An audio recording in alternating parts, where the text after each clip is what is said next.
Okay, so today we are going to go a little bit further than what we went through on Monday. And imagine the following. You have, let's say you have successfully solved the problem, and you have decided to take a very safe approach that is guaranteeing 100% of the mining vehicles would never crash. All right. And based on your engineering, the mining business has become a very successful, and every year there are thousands of vehicles actually docking and mining these asteroids. But something unexpected happens. So it turns out, even though based on your analysis, no vehicle should crash, but still a small percentage of the vehicles actually did crash. And by looking at the data, you find that these two triangular distributions are based on a relatively small number of samples of your solid rocket booster. And you kind of model the distribution as triangular distributions. But now you have more vehicles operating and you have much more number of samples. You find that the PDFs are actually not as simple as a triangular distribution, which is usually the case as you have more samples. The distribution, when you have more samples, you usually find that the distribution has to be different from the assumed distribution when you have less samples. So today we are going to assume that you have a distribution that goes all the way, that is unbounded. So the PDF of the delta V actually has a small tail that goes all the way to 0. The PDF of the time also has a small tail that goes all the way to infinity. It's just the probability of your delta V less than a certain x is proportional to x to a certain power. So let's say x squared. All right. So that is this is a very common this kind of a polynomial type of dependence is commonly seen in the tails of distributions.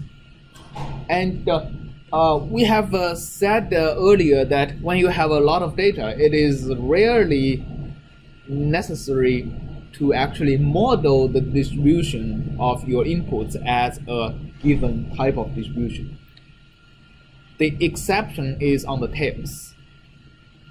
You almost never have sufficient data to actually precisely sample the tails, right? So basically the tails are kind of related to extreme events or extremely, I mean, the further you go along the tails, the more rare the samples are, right? So here we also, for example, model the probability t is greater than a certain t naught is proportional to t naught to the minus 2th power, something like this.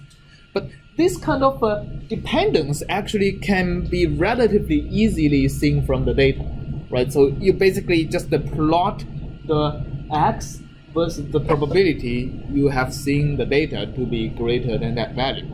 And if you are able to plot this in a log plot, it is quite common. You can see a trend. So at the tail, the trend becomes very noisy, right? So you can draw like the probability, let's say delta V is less than x, and the x, so they are all in log scale, right? So they are not in but like you can see a trend. You have the data here and it becomes very noisy.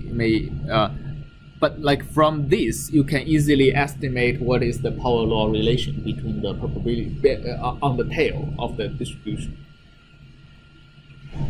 All right.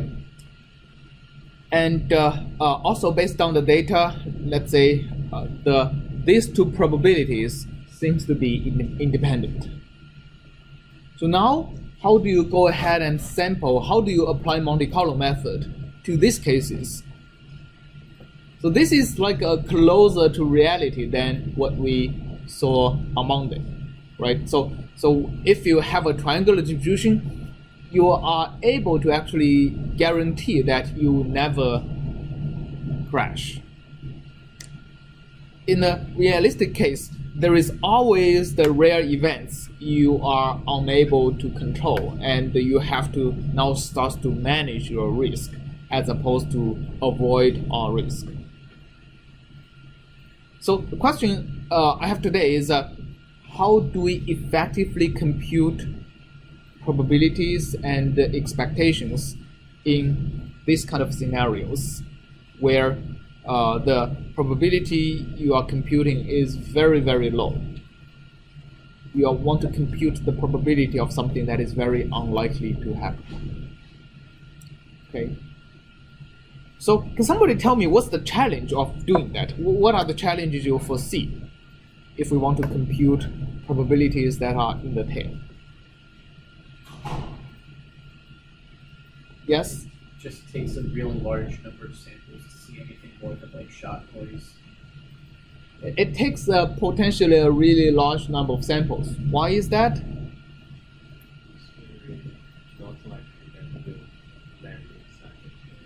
It's very unlikely that I'm actually going to get a sample that actually fails, right?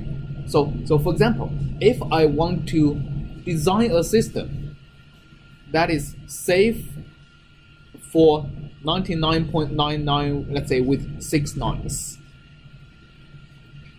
right? So it's not uncommon to see specifications like that.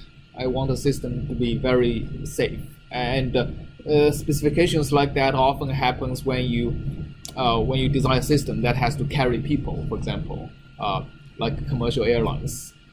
So if you have things like that, then even if for every million samples I perform, there is on average one sample that actually fails, right? If I have 6 nines.